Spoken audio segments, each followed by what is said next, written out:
Martian, Caroline mateng yaudana, angamba upay tawduna, paikombabu, loya makoy anina kanbangam naba, hotnarasira haina kalli. Laijada sumayam sauning labani. Magi maramgi, janakraba maruptuna, mapam marang kangda laikibana. Adubu karidi upayle, haukrabadi haukri, mangda tari basihana thingnaba tabani. Tanjaduda, nupitu susanglaptuna. Yambong, manglamba nupadu ikang kangna. How? Kaidorage, pakalide. Gashidodida. Wakalama kalambani. Nangbu thabaka loirabra. Hoi, loire. Ado, aise yambong da wamadi hainingbani. Kaiwano, hayo. Aida, master tamthagena, session budi hauramani. Ado, tamogi kangnaba mamanaba laibani na hainare changbayani haye.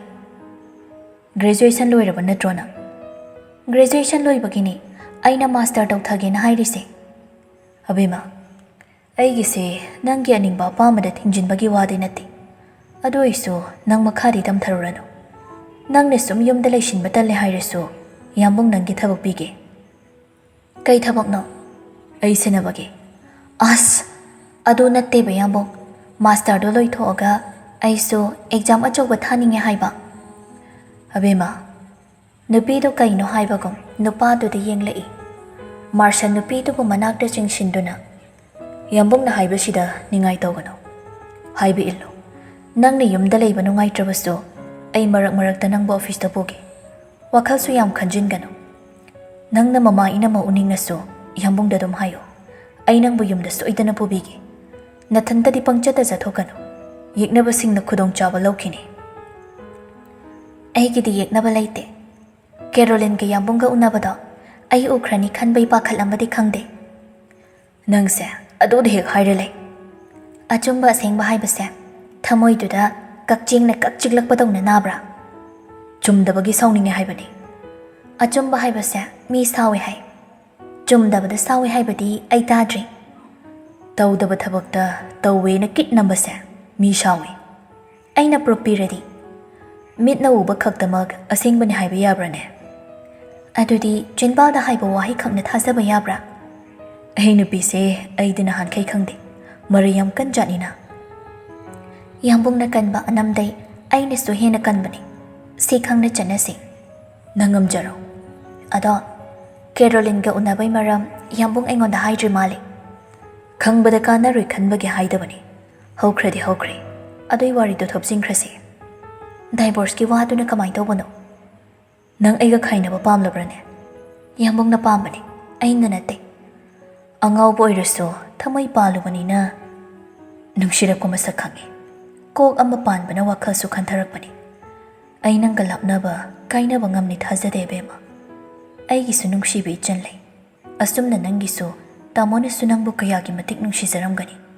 Ay nanamdo na suluhong lagalauraga. Nang balo na tiyana nung sinataw do na inagda tambangam drabadi. Ay nihingdo na layrubay kay ganan eh. Sukhat ki bani may ridi, makut magna. Caroline na nak na managda layring ay mikup karada. Hayrak ki balaw ng bawahay singduda. Mana sutazda ki duna. Apapat tagi wakal toy ni he na tawruda. Ning temda pon tawduna. Napido gawalo siya na bahay ki ba. Layman na thongjin pandagi kawri. Sana, nang nahay bumido, napagaloy na doon na lakawri. Makadam ta kumlaw he. Martian hayrak bawahay da, mihundo aka akum nairi. Laysihen bidi kay sumda kang jabanate. Martian na, Ohoy, kumtaragi ma. Kara thuro, mi ngay haurabani. Layman na kumkibaga, Martian, nupido ki makutto, sezet paishinduna. Abema, kay daurage. Imasi na makadami lakawe harido kumbirurodana. Haidok pa sumangamde, tokse hayro su tongamde. Kay daurage hayraga. Ibani puna kuminasura. Hoyse, kumtooga loiri. Suktagano, nasakto tijil leba. Martian, lakningba, tokningba ama tokla sa nukana. Nupi magi makut papay na kumtamina ragli. Layram liba misak sing do ubada. Nupi do di toklaga, nupado paw yaw na chamamnay. Ning temna. Lao siya na. Laisi henbidi makhongdo irum lumthakibagum tawi. Sinthasu thamoiduda potlum ama puriba haibadu oibanara. Laisi henbida nongaita mitpham thamlai. Martian laisi henbigi makhutto hena chetna paisen leplibi mangonda yenglai. Ukil aduna koina sangna matam laurisi. Aisu achinba thabak mayam ama lehori. Martian panthadi shat mapada onchinduna. Babo ayabi maga khaina bangamaroi. Caroline panthada Yambo nang ngawrabra ngarang kai haikige nang nanakta lepliba nupido. Sinthana shat oktuna khumi. Nahan makai imong se kaina buhotnariba misaksidi nang oire. Nangi karina tikna thauna laidana ibungga inamsiga ai leiringai kaina handoriba. Martian makhada purana kumthari. Staircase to the leplambadagi laisi henbigi makhut paina paina Caroline ginakta nakna changshilai. Nang mukna kok yaudaba nupise Prithibi sima koina thiduna shu phangane haiba ithazade. Aigi loinabi oina leirabi mangondagi nangi phattaba pumbasu khangliba ina nungsikhrabi mase hondoklaga nangbu mafamsida singlaba konungumlaba yumsida nangbu lokshini khalliba wakhalda nokningba phawdaba angakpa poktaba sungamde. Aina mabu luhongduna mandok mayaida pungmuk hena phamduna shanyama matinglaga shana sorok yangbi thakta miya mangda lenaduna yumsida purakhibase kainanaba manbra. Caroline Martianda pendaba singnaba miyingni yenglai. Laisi henbisu haujikti asaba mitam amagum leptuna leiri. Kari laiwabu haina singna kamsinkraba. Laima laisi henbigi khutto paiduna khangching thoklaga. Aina dinaksi yam ing tapi ichagi awaba singse kharada oirabasu kokadra haina imungsigi mau oinaba hanjin haijaba lakhibani. Ichagi punchibu lekha tana mangkinaba lakhiba natte. Maramsu khangsadraba nupidudi tawrakliba mataududa bhabmen ama tadre. Sinthana changshilakduna mamabu khamjilli. Kaino ima mathong maram khangdaba misina laklaga oida pada khra haijinbada imana thajaridubu ngasi pau inamsina yumsida leirakpada yumsigi mangnaba yambungi phattanaba kari tawkhrabage. Yambungi ahongbada ima hoina chaingang tawraga semdokpagi mahutta hena thawna hapchiladi kamai tawdorige. Sumaina tawrakdo oirabadi karigi migi machase nampu hapuda laururino.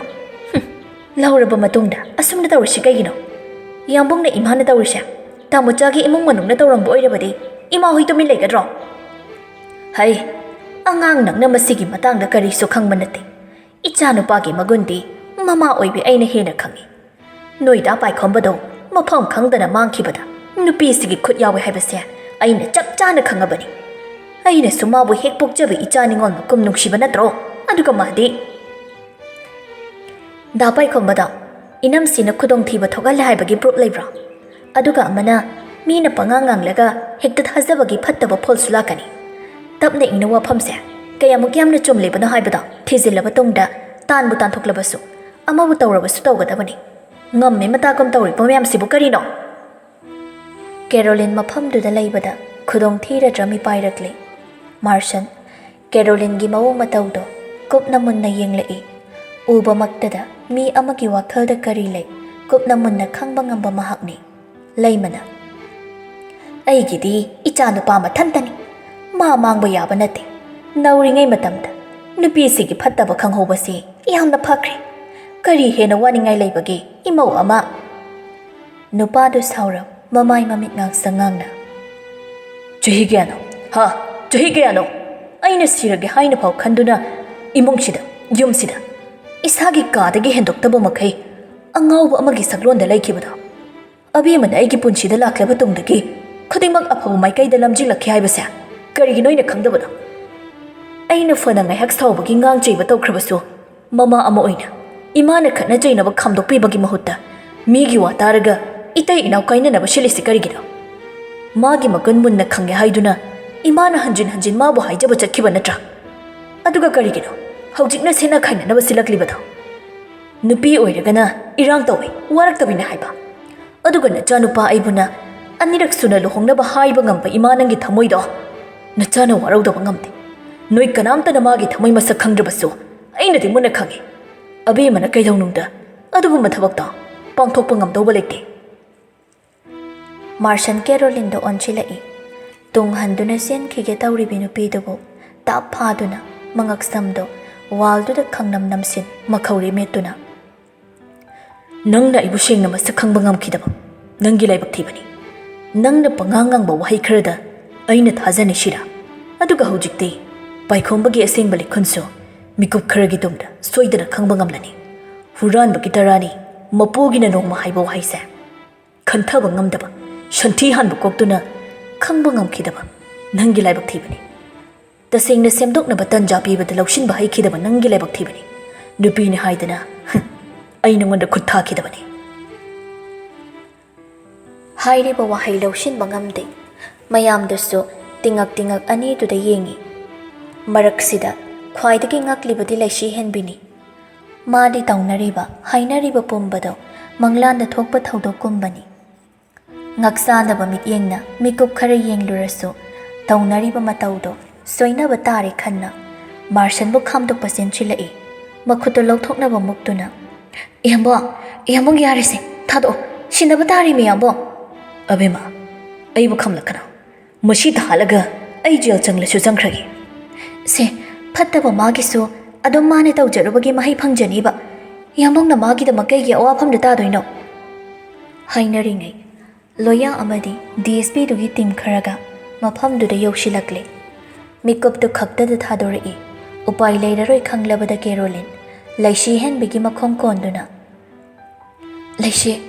ꯂꯩꯁꯤ ꯍꯦꯟꯕꯤ, ꯅꯪ ꯑꯩꯕꯨ ꯑꯋꯥꯐꯝꯁꯤꯗꯒꯤ ꯃꯔꯨꯞ ꯑꯃ ꯑꯣꯏꯅ ꯀꯟꯕꯗ ꯑꯃꯨꯛꯇꯪꯗꯤ ꯃꯇꯦꯡ ꯄꯥꯡꯕꯤꯌꯨ꯫ ꯑꯩ ꯅꯪꯒꯤ ꯅꯐꯝꯗ ꯌꯥꯝ ꯁꯣꯏꯈ꯭ꯔꯦ꯫ ꯀꯂꯛ ꯈꯝꯕꯟꯕ ꯍꯦꯟꯃꯟꯈꯤꯕꯅ ꯅꯪꯒꯤ ꯃꯥꯡꯅꯕ ꯅꯪꯕꯨ ꯃꯤꯌꯥꯝꯅ ꯂꯥꯟꯅ ꯎꯅꯕ ꯉꯥꯛꯇꯁꯤꯟꯈ꯭ꯔꯦ꯫ ꯑꯩ ꯂꯥꯜꯂꯦ ꯂꯩꯁꯤ, ꯅꯪ ꯑꯩꯕꯨ ꯑꯝꯇ ꯉꯥꯛꯄꯤꯌꯣ꯫ ꯊꯣꯠꯅ ꯃꯦꯡꯅꯇ ꯂꯩꯕꯤꯅꯤ꯫ ꯑꯁꯥꯎꯕꯤ ꯁꯛꯇꯝ ꯂꯣꯏꯅꯕ ꯍꯩꯇꯕꯤꯅꯤꯁꯨ ꯈꯜꯂꯨꯏ꯫ ꯂꯩꯁꯤ ꯍꯦꯟꯕꯤ ꯁꯥꯎꯅ ꯀꯦꯔꯣꯂꯤꯟꯕꯨ ꯆꯤꯡꯈꯠꯇꯨꯅ ꯃꯃꯥꯏꯗꯨꯗ ꯈꯨꯄꯥꯛꯅ ꯍꯟꯖꯤꯟ ꯍꯟꯖꯤꯟ ꯑꯣꯟꯗꯨꯅ ꯃꯁꯤꯡ ꯊꯤꯉꯝꯗ ꯊꯥꯖꯤꯜꯂꯤ꯫ ꯃꯔꯨꯞ ꯑꯃꯅ ꯀꯌꯥꯃꯨꯛ ꯌꯥꯝꯅ ꯃꯔꯨꯞ ꯑꯃꯒꯤ ꯄꯨꯟꯁꯤꯕꯨ ꯃꯥꯡꯍꯟꯕ ꯍꯥꯏꯕꯗꯣ ꯅꯪꯉꯣꯟꯗꯒꯤ ꯈꯪꯕ ꯉꯝꯃꯤ꯫ ꯀꯌꯥꯔꯛꯅꯣ ꯑꯃꯣꯠꯄ ꯅꯔꯝꯆꯠꯇꯨꯕꯨ ꯁꯦꯝꯗꯣꯛꯆꯅꯕ chance ꯄꯤꯈꯤꯕꯗꯣ?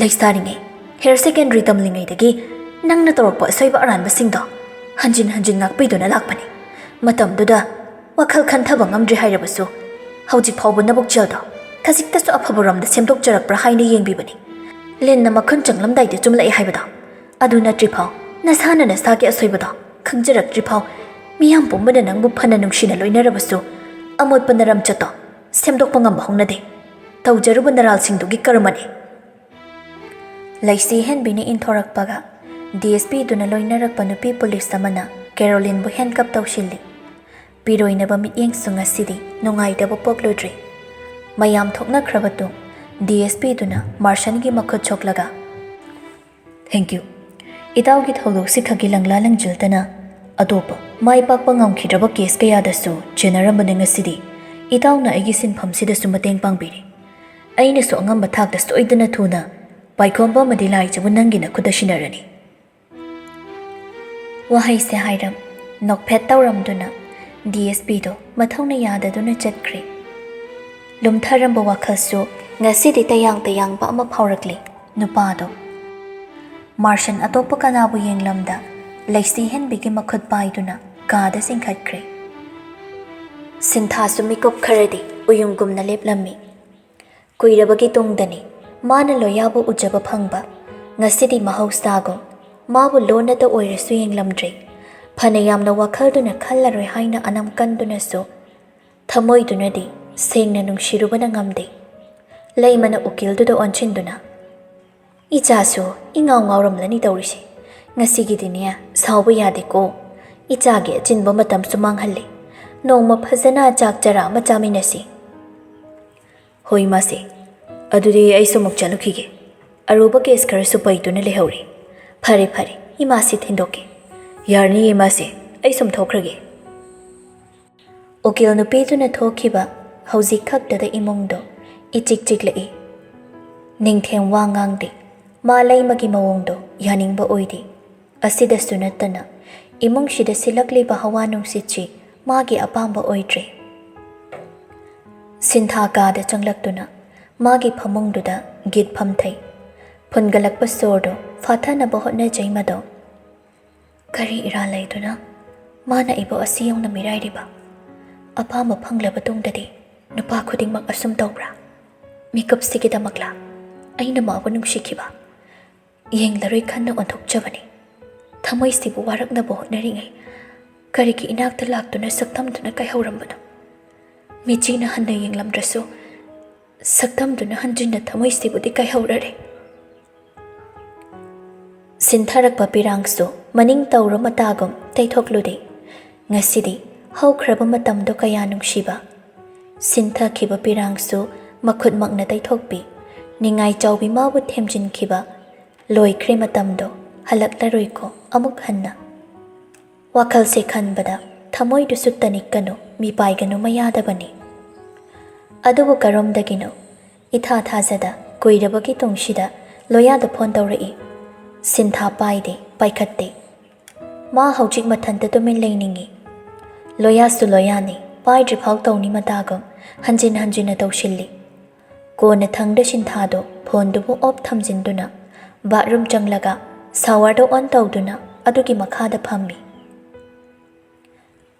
haukiba haiba nangse phatteda ningsingba nangna otpase otlida loya so DSP na Caroline pokhibaga thabak mafamda lakhibani Sinthagi mamai mamit imak makshinba mayang kangshinba hanagum makalamdaba matawdo yengdaba sana yengduna khudingmak khangdoklakpana anam kanshin leiba ngamlaktabani koldo paidabadai hendoktana off thamkhibada Marshangi phone da oina call tawrakpani Marshandi thabagi karigi aruba paw oiramgadra khanna ring phau chatphatringai da pairi Hello Nanga da leibro Hoi Kay athuba aruba paw leirage Makhadam da kummaga Sintha da nang phone da piramo Kay athuba paw leirage hairaga Marshan I karak to bayam taw narishi Noigi fanaba shilingai aigi di kainaro hairaba Madang madam chade nang nungsibadam Karino madang chada babu